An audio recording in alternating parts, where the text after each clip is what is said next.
सवाल यहाँ ये है कि बेईमानी चल रही है पंजाब के खिलाफ। षड्यंत्र को पूरे तरीके से सिख समाज समझेगा कि भाई ये पंजाब के खिलाफ कॉन्स्पिरेसी है, ये पंजाब के खिलाफ साजिश है कि अगर कोई यहाँ पाखंड फैलाता है तो उसके खिलाफ FIR दर्ज हो। बीजेपी RSS समर्थन वाली सरकार ही आएगी या कुछ चेंज आएगा? जो हमें सिखों को बदनाम करते हैं वो कि भाई सिख खालिस्तानी हैं, तो वो ये भी तो कहें कि भाई सिख अगर खालिस्तानी हैं और हिंदुओं का पार्ट है तो फिर हिंदू भी खालिस्तानी है। इन लोगों के अंदर बेईमानी है, ये अधूरा नैरेटिव सेट करने की कोशिश करते हैं। जब पूरी बात पे आएंगे तो ये भाग खड़े होंगे क्योंकि ये सत्य को स्वीकार नहीं कर रहे। अनऑर्गेनिक तरीके से एक फिनोमिना पंजाब के अंदर लाया जा रहा है जिससे सोशल कंट्राडिक्शंस पैदा हों।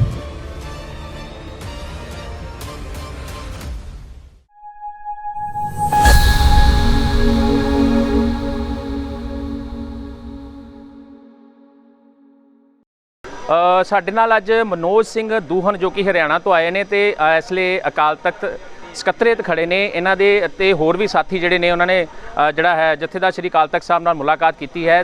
ਗੱਲਬਾਤ ਕਰ ਲੈਂਦੇ ਆ ਕੀ ਸੀ ਮੁੱਦਾ ਜਿਹਦੇ ਕਰਕੇ ਅੱਜ ਇੱਥੇ ਪਹੁੰਚ ਕੀਤੀ ਗਈ ਹੈ ਤੇ ਜਥੇਦਾਰ ਸਾਹਿਬ ਵੱਲੋਂ ਜਿਹੜੀ ਹੈ ਕਿ ਅੱਗੇ ਉਹਨਾਂ ਦਾ ਜਿਹੜਾ ਹੈ ਗੱਲ ਦਾ ਜਵਾਬ ਦਿੱਤਾ ਗਿਆ। ਉਸ ਗੱਲਬਾਤ ਕਰਦੇ ਹਾਂ ਜੀ। ਸਵਾਗਤ ਹੈ ਭਾਜੀ। ਵਾਹਿਗੁਰੂ ਜੀ ਖਾਲਸਾ ਵਾਹਿਗੁਰੂ ਜੀ ਕਾ ਖਾਲਸਾ ਵਾਹਿਗੁਰੂ ਜੀ ਕੀ ਫਤਿਹ। ਹਾਂਜੀ ਹਾਂਜੀ ਸਰ, ਕਿੱਥੋਂ ਆਏ ਜੀ ਤੁਸੀਂ ਤੇ ਕੀ ਅੱਜ पर्पज़ की सी आने का? देखिए, मैं हरियाणा से रोहतक से आया हूँ जी, और हमारे साथ भाई चंद्रशेखर आज़ाद रावण जो भीम आर्मी के चीफ हैं वो साथ में आए हैं।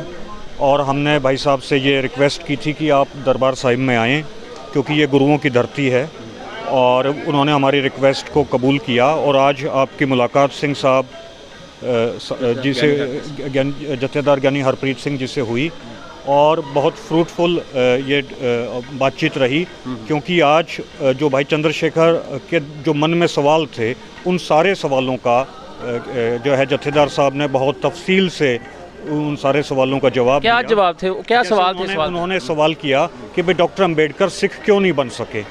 तो जथेदार साहब ने सिंह साहब ने उनको एक किताब भेंट की कि भाई क्यों डॉक्टर अम्बेडकर सिंह नहीं सज सके, जो मल सिंह जी ने लिखी है, ज्ञानी मल सिंह। हाँ, ज्ञानी मल सिंह जी ने जी। तो इस तरीके के जितने भी सवाल थे उनके कि भाई पंजाब के अंदर शेड्यूल्ड कास्ट में सिखों में क्या कन्फ्लिक्ट खड़ा किया जा रहा है, तो सारे सवालों के जवाब सिंह साहब ने दिए और उनको पूरी संतुष्टि हुई इन सारे सवालों से। आपको पता है कि वो क्यों नहीं बने थे? आपको वैसे जानकारी है? देखिए, इसमें गांधी और नेहरू की ये कॉन्स्पिरेसी रही।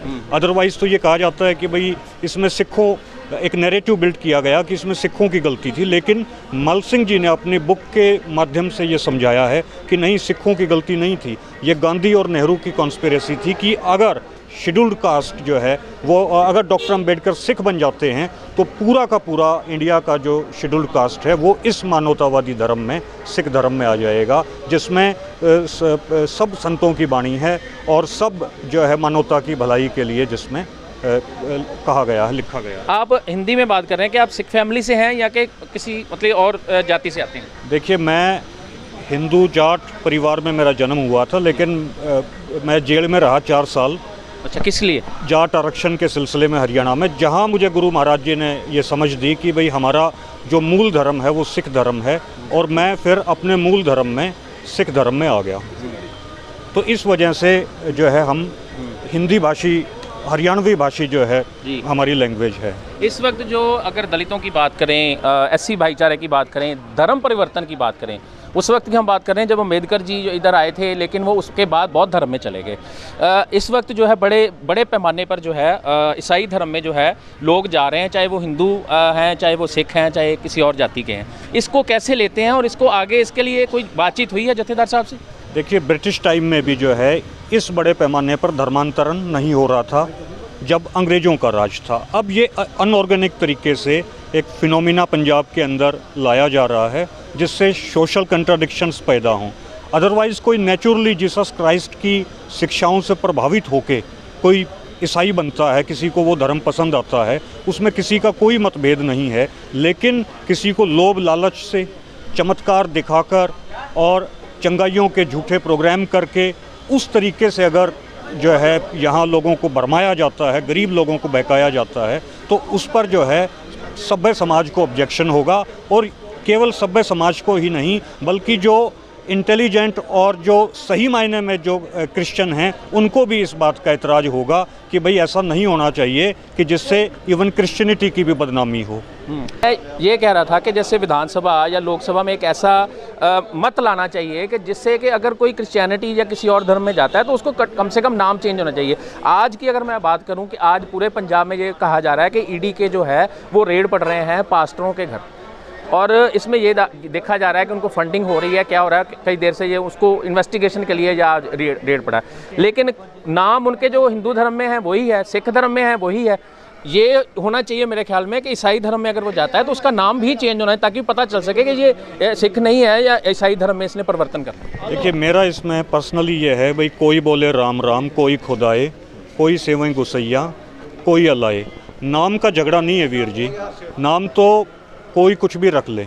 सवाल यहाँ ये है कि बेईमानी चल रही है पंजाब के खिलाफ, और जो केवल नाम सही करने से भी, जो आपकी बात मान भी ली जाए कि नाम सही भी कर लिए जाएं कि क्रिश्चियन ही नाम रखें, उससे भी ये मुद्दा सुलझने वाला नहीं है। ये मुद्दा तो तब सुलझेगा जब इस षड्यंत्र को पूरे तरीके से सिख समाज समझेगा कि भाई ये पंजाब के खिलाफ कॉन्स्पिरेसी है, ये पंजाब के खिलाफ साजिश है, और इसमें जब हम लोग समझेंगे तो ही इसका समाधान होगा। कारण क्या समझते हैं, हो क्यों रहा है और रुकेगा कैसे?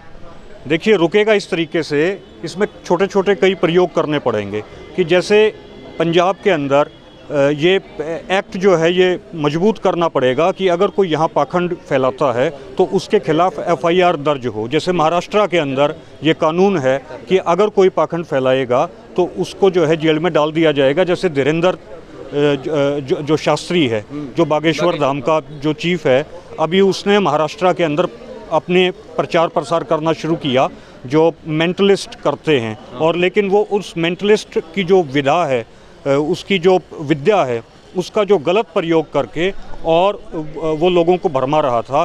तो वहाँ इस चीज़ को जब रैशनलिस्ट सोसाइटी ने एक्सपोज करना शुरू किया और इसके खिलाफ जब FIR हुई तो ये वहाँ से भागा। तो ये कानून जो महाराष्ट्र के अंदर हैं, इन कानूनों का सदुपयोग जो है हमें पंजाब में, हरियाणा में करना पड़ेगा। तो इस तरीके से ये एक छोटे छोटे जो है एग्ज़ाम्पल जो है हम लोग शेयर कर रहे हैं कि अगर ये हो तो जो है पंजाब के अंदर क्रिश्चियनिटी को रोका जा सकता है, उस क्रिश्चियनिटी को जो सही मायने में क्रिश्चियनिटी नहीं है बल्कि पाखंड है। जी मनोज जी, आपने हिंदू धर्म के एक बाबा जी की भी बात की, लेकिन दूसरी ओर चंडीगढ़ में स्वामी हतेश्वरा जी का एक बयान था कि जो हिंदू लोग हैं, जो सिख है वो हिंदुओं का हिस्सा है, क्योंकि हिंदू भी कड़ा पहनते हैं, सिख भी कड़ा पहनते हैं, और सिख जो है वो केसाधारी हिंदू है। कैसे देखते हैं इस बयान? तो फिर उन हितेश्वर जो महाराज हैं उनको ये कहना चाहिए कि भाई फिर तो हिंदू भी खालिस्तानी है।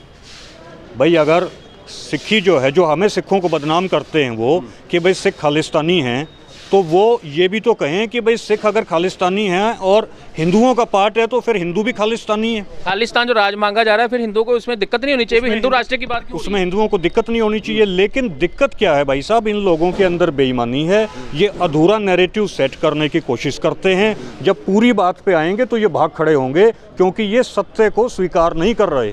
सत्य ये है कि सिख कौम एक वक्री कौम है, सिख धर्म एक वखरा रिलीजन है, और जो है हम लोग जब तक वखरे रहेंगे तब तक गुरु महाराज की ताकत हमारे साथ रहेगी। जी केंद्र वालों ਜਿਹੜੀਆਂ ਅੱਜ ईडी ਦੀਆਂ ਰੇਤਰਾ ਦੇਖਦੇ ਕਿ ਲੱਗਦਾ ਕਿ ਜੋ ਧਰਮ ਪਰਿਵਰਤਨ ਲਈ ਵਿਦੇਸ਼ਾਂ ਤੋਂ ਫੰਡਿੰਗ ਹੁੰਦੀ ਆ ਰਹੀ, ਅਕਸਰ ਹੀ ਸੁਣਦੇ ਸੀ, ਔਰ ईडी ਦੀ ਰੇਡ ਤੋਂ ਬਾਅਦ ਕੁਝ ਠੱਲ ਪਏਗੀ, ਲੋਕ ਧਰਮ ਪਰਿਵਰਤਨ ਤੋਂ ਰੁਕਣਗੇ?